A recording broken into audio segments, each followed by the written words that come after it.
April 20th, 1945. The air smelled of smoke, dust, and death. Captain Friedrich Adler trudged through the shattered streets of Neustadt, a once bustling town now reduced to rubble by relentless Allied bombings. Buildings leaned like dying giants, their walls pierced by artillery shells. Broken glass glittered under the pale sunlight, reflecting his worn face. The war had taken everything: friends, comrades, pride, and left only silence punctuated by distant gunfire. Friedrich had been loyal to the Reich, an officer who followed orders without question. Yet, as he navigated the ruins, a gnawing emptiness hollowed his chest. The propaganda, the speeches, the promises, all dissolved into ash around him. He clutched a leather-bound notebook, the last fragment of his humanity. Every day, he wrote, documenting his thoughts, fears, and memories. This diary was no longer just words on paper. It was his confession, a testament to survival, and perhaps a requiem if he did not escape the encroaching Allies.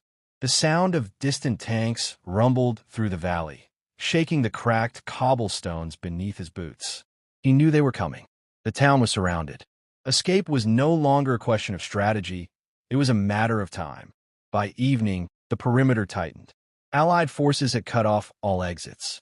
Friedrich ducked into a crumbling church, its steeple shattered, walls scarred by bullets.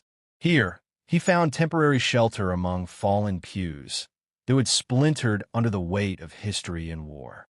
He wrote in his diary, April 20th, "The town has fallen into silence.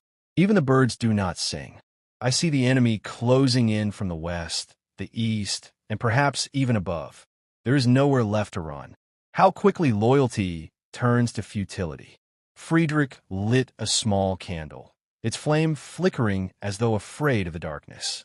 Every shadow seemed alive, every sound magnified. He could hear whispers of movement outside, Allied soldiers combing the streets, boots crunching over glass and stone. He paused, thinking of Hitler, of the Reich, of the promises he had once believed in. Regret and disbelief coiled within him like a serpent. He had served faithfully, yet now, alone and trapped, he questioned everything. We were told we were invincible, that the fatherland would endure forever. But I am here, alone, surrounded, and I feel the weight of every lie pressing down upon me. Friedrich left the church before dawn, moving silently through ruined alleys. Each step threatened to betray him. Each corner could hide death. The town was a maze, and his mind raced as fast as his heart. He considered hiding in basements, in cellars, or even under the rubble, but every option seemed as deadly as the last. Supplies were scarce. Food and water had been depleted.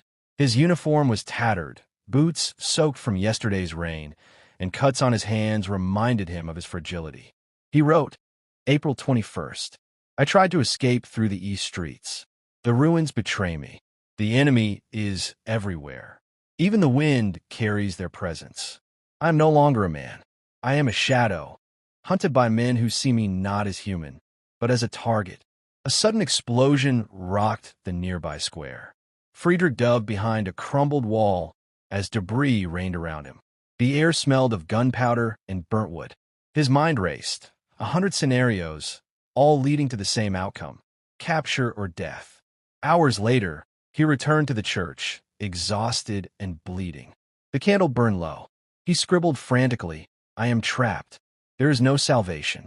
If this diary survives me, let it bear witness. We were all pawns. And now, I am alone. The town is mine, and mine alone to die in." Days passed.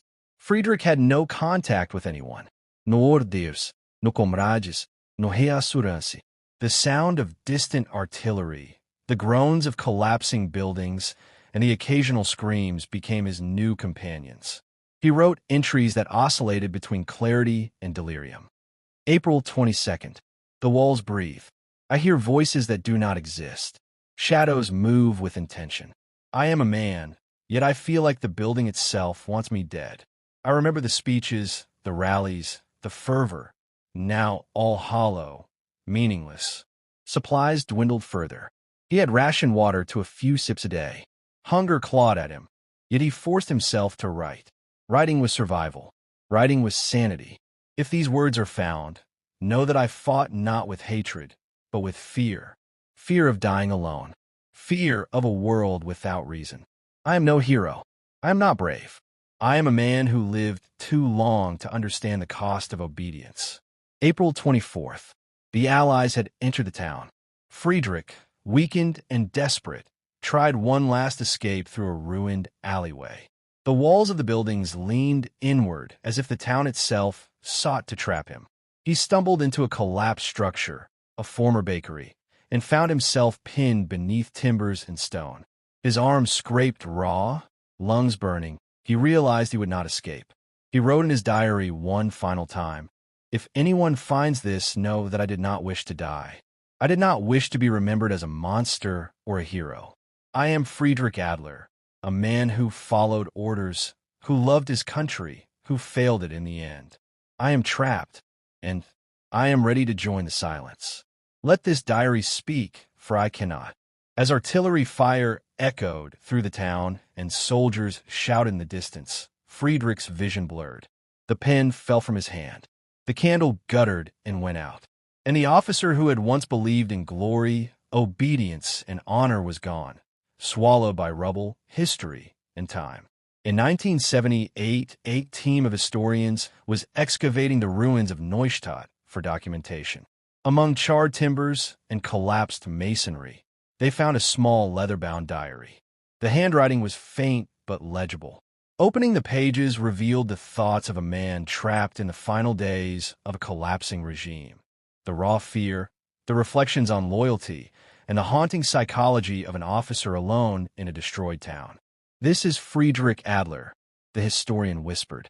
"A man who died here, but whose words survived decades to tell us what it truly meant to live and die at the end of the Third Reich." The diary was preserved.